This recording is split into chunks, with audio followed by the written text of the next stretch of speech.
Keď si práve ešte po obede, alebo si ešte neobedoval, alebo sa len chystáš večerať, alebo si pred večerou, tak ťa zdraví nesympatický vegán a náš kanárik Dave.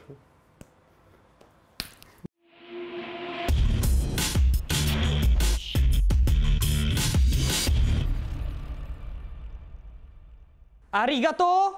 Automobilka Nissan přináší nový X-Trail se spoustou asistenčních systémů. Traktoristická firma Zetor sa pustila do armádnych nástrojov a vozidiel a ukáže nám ich Vlčáka, Wolfdog 8x8 a ešte ich tretí Majstršpic, ktorý bude tento týždeň ukázaný na veľtrhu IDEP. Takže bude to nejaké kabrio zelené s gulometom hore, ty vole, pieskové a ešte ďalšie nejaké také utajenové vozidlo. Som na to sám zvedavý, pretože chlapcom z Zetoru držím palce. Tvůrci škodlivého vyděračského viru WannaCry vydělali jenom $100 000, ale čekali asi víc. V Dubaji bude prvý Robocop, bude veľký 1,7 metra, 100 kg, 5 km hodine a výdrž 8 hodín. Takže chlapci sa moc nepotešia, pretože 8 hodín je dosť na piču, potom po 8 hodinách mu utečeš a hlavne 5 km hodine, to je najebaný ujdeš, chápeš brácho? Bude to speciálny nejaký nový policajt a títo typci majú nahradiť všetkých policajtov do roku 2030. Tak som zvedavý, bez gulometov bude dobré na piču. Automobilka Avia představila na veletrhu v Moskvě svoji nadupanou D120. Microsoft nám predstavil Skype. Všetci dobre vieme, ako vyzeral doteraz. A teraz po novom redizajne vyzerá ako Snapchat, Instagram, Facebook Messenger. Môžeš si tam posielať obrázky, kresliť a za chvíľku typujem, že tam budeš mať ešte svoje story. Takže ja nechápem, prečo sa chlapci z Microsoftu na tento Skype nevyserú a neudejú robiť normálne veci. Konečne normálny Windows a podobné kokotiny. Na nejštrejší přehlídce aplikací Apparate byla představená nová, nabušená cyklistická helma Lival. Tahle cyklistická helma by neměla chybět ve výbavě každého nadšeného cyklisty, bude vybavená ukazatelem směru, světlem a dokáže ti zavolat pomoc při velkém crashu. Máš rád Transformerov, takže sa ti bude páčiť japonský a americký súboj Megabotov. Je to mega veľký stroj Robocop. Normálne ho budeš ovládať ako človek, ty kokot. A najlepšie je na tom, že to bolo na Kickstarteri, má to 12 tún, stojí strašne veľa miliónov prachov a bude to vysielané na YouTube. Bude to krásny veľký súboj a hlavne jedna vec, Amico podporuje nás, takže chlapci, jasné, tyko Light Cyber tam bude, ty vole. Automobilka Rolls-Royce přestala vyrábět svůj Phantom letos v únoru, ale už 27. července nám představí už novej, a to 8. v řadě.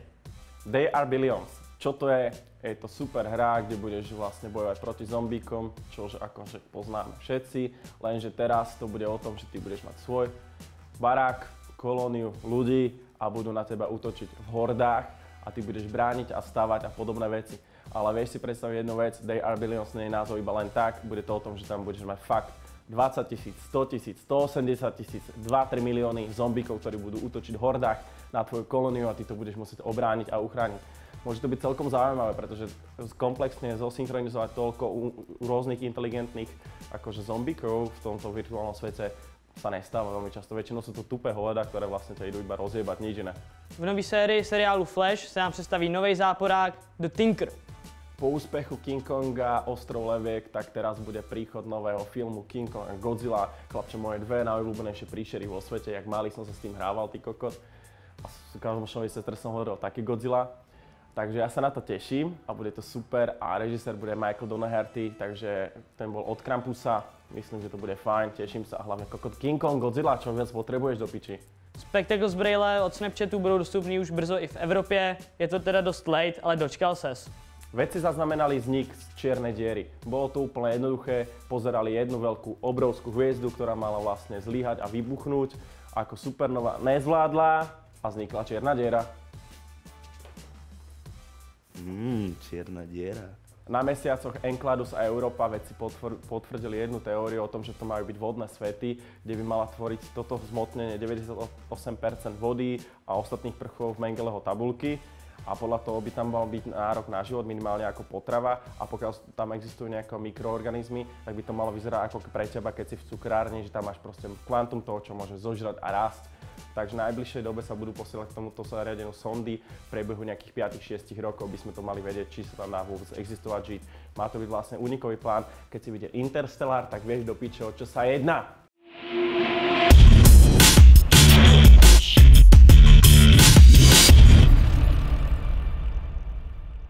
Pro internetový magazín themac.cz najdeš tyhle zprávy, opakuji, na dumak.cz. Ahoj, magáčku, ahoj. Protože to musíš jakoby obtočit, že jo? Může? No asi jo, jako. To potom na druhou stranu, jakoby. I když Ne, tak to je to uvolněné. Jo, tak na druhou.